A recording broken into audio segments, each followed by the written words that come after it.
Mormon hypocrisy. Do the LDS leaders know that hoarding money is wrong? A question that I've had for a long time now is this. Are the LDS leaders, the top people in charge, really good, sincere people who are simply ignorant of the lies they are perpetuating about tithing and inside peak and hoarding wealth? Are they kind but useful old fools that are innocently being propped up by their handlers as the face of a giant corporation? Or do the LDS leaders actually know what's going on with church finances, like the rest of us do who've woken up in the LDS church? For my part, I'd like to think that they're innocent. I'd like to think they just don't know any better, that they innocently just got swept up in the chain of callings from elders quorum to high priest leader, from bishop to stake president, from area authority up to apostle, all without ever really having time to read Christ's words on wealth and riches and take time to think about them. But the more I see what's going on in the LDS world, what the leaders say about riches in general conference and in local meetings, and even more especially what they don't say, I can't help but honestly wonder if they are actually all hypocrites. I want to pause here for a moment at the word hypocrite. It can be a loaded word. It can be thrown around like a bad name. But if I'm trying to be as accurate and truthful as possible, I need to make sure I know what hypocrite means. So when I look up at the etymology of the word hypocrite, I see that it comes from the Greek hypokritēs, meaning a stage actor, a performer, a pretender, someone who speaks from under a mask. It's someone who plays a role and speaks lines, all while knowing the lines aren't true. Interesting. So when Jesus called the Pharisees hypocrites, he wasn't being mean. He was just saying out loud what they already knew in their hearts, that they were pretending, they were playing roles, they were wearing masks. They knew, and he knew, and they knew that he knew, that they weren't being honest with the people or with themselves. The Pharisees, like so many like them, acted and performed and spoke false lines in order to keep the audience fooled and calm, all while they themselves grew richer and ever more powerful. That acting, that performing and lying to take advantage of others is all around us today, not just in religion, but in politics and business, everywhere.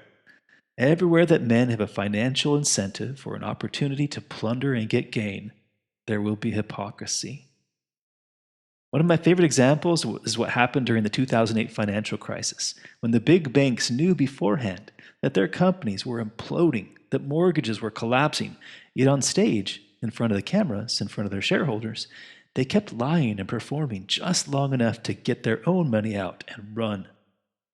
The movie The Big Short, such a classic, shows this through the debate between Mark Baum and Bruce Miller at the end. As the bank market is crashing outside, Miller assures the audience and the cameras that Bear Stearns is just fine. It's just received a giant loan from JP Morgan and there's nothing to worry about. That in fact, it's a great time to go out and buy their stock. In the middle of his speech, someone from the audience raises his hand and says, "Mr. Miller, during the time you've been talking right here, Bear Stearns' stock has fallen more than 38%. Would you still buy more?" Miller looks at the man, then at the cameras, and laughs and responds, "Yeah, sure. Of course I'd want to buy more. Why not?" Mark Baum, sitting quietly on the other side of the stage and watching the slow-motion train wreck happening before his eyes, picks up the mic and says one word, "Boom." Boom. Such an iconic moment in film, but also such a perfect illustration of what a hypocrite is and does. Bruce Miller is an actor, paid by the banks to hold the party line, even in the face of glaring contrary truth.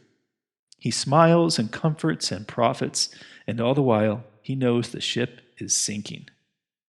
In LDS terms, he's the one who stands up in conference and says, "All is well in Zion. Zion prospereth, all is well," while the devil leads them carefully down to hell. The confusing thing is, when I think of the LDS leaders hoarding riches, is that we all have the scriptures right in front of us. They do, I do, we all do. There's no ambiguity. To an honest reader of both the New Testament and the Book of Mormon, there's absolutely no wiggle room on riches. For example, Jesus says in both the Book of Mormon and the New Testament the following clear words, "Lay not up for yourselves treasures upon earth, where moth and rust doth corrupt, and where thieves break through and steal. But lay up for yourselves treasures in heaven, where neither moth nor rust doth corrupt, and where neither thieves do not break through nor steal. For where your treasure is, there will your heart be also. Nephi echoes Christ's words. In 2 Nephi, he said, He, the Lord, commandeth that there shall be no priestcrafts. For behold, priestcrafts are that men preach, and set themselves up for a light unto the world, that they may get gain and praise of the world, but they seek not the welfare of Zion. And in 1 Nephi it says, All churches which are built up to get gain belong to the kingdom of the devil. I just read that yesterday. So interesting. And when Christ appears to the Nephites, he repeats the words he told his disciples in Jerusalem, that no man can serve two masters, for either he will hate the one and love the other, or else he will hold to the one and despise the other. Ye cannot serve God and Mammon. And again, Mammon is that old Greek word for riches. Ye cannot serve God and wealth. Over and over and over again, Christ teaches against riches, money, wealth, priestcrafts, and hoarding. The Book of Mormon is full of these words. And yet, where are these teachings from the LDS leaders today? Why aren't they lifting up their voices and proclaiming Christ's words to the world? All of these many scriptures. I was curious. So I did some research to find when the last time was that the topic of priestcraft or mammon were mentioned in General Conference. After all, they give around 35 full-length speeches in Conference Center every 6 months, which means about 70 speeches a year. Surely in so many countless talks, these important themes of priestcraft, hoarding wealth, riches, and not serving mammon are mentioned often, right? Boy, was I wrong. My research shows the words mammon and priestcraft have not been mentioned at General Conference since 1977 and 1984, respectively. Over 40 years. 40 years at 70 speeches a year. That means in almost 300 speeches that this important topic about not hoarding wealth has not been discussed even once by our modern LDS leaders. That's almost my entire lifetime.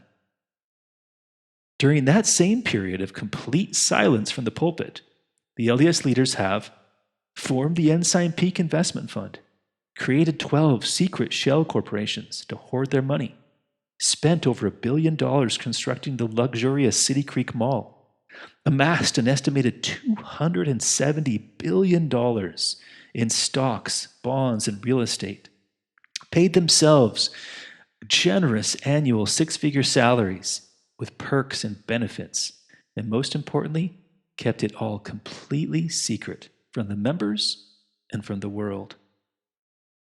How is that possible? Every one of these men has the above scripture verses right in front of them, just like I do. And yet, every conference, they make the choice to not read these scriptures out loud. They make the choice to put on their masks, learn their lines, go out in front of their audience, and distract, lull, and pacify. Their silence on their wealth and their riches itself has become their single favorite sermon. All is well in Zion. Zion prospereth. All is well.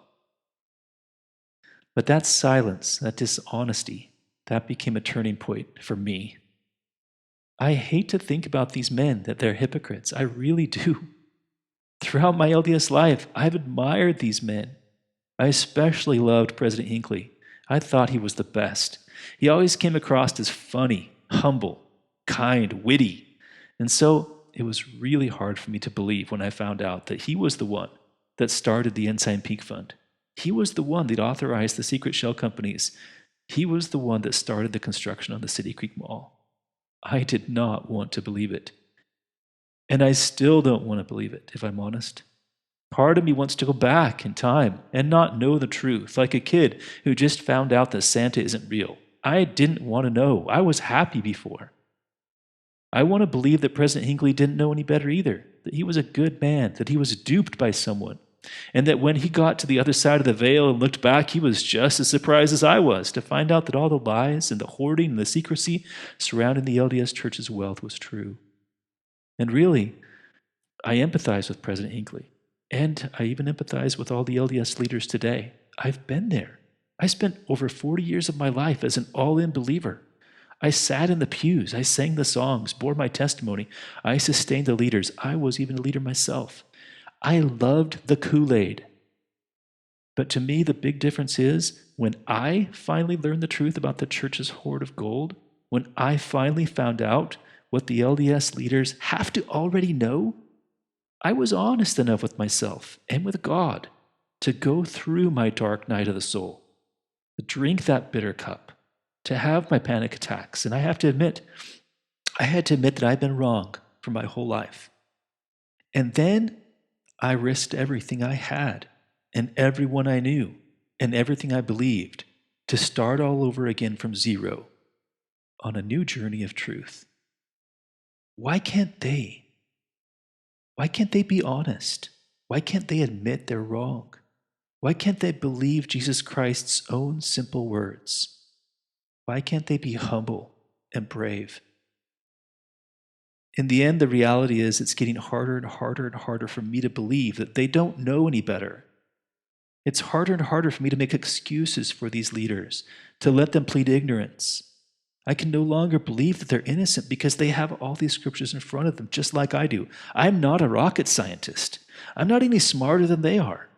But I can read Christ's words just like they do. And I know, and they know, that what they're doing, hoarding money, priestcrafts, serving Mammon, is wrong. And yet none of them, not a single one of them, is breaking ranks, coming out, speaking forth, acknowledging what we know and what they know that we know. This, I believe, is what it means really to be a hypocrite. This is what it means to sell your soul for money. And I think this is what Jesus Christ meant when he said, "What profit hath a man if he shall gain the whole world, Ensign Peak, Apple stocks, half the state of Florida, the City Creek Mall, and lose his own soul?"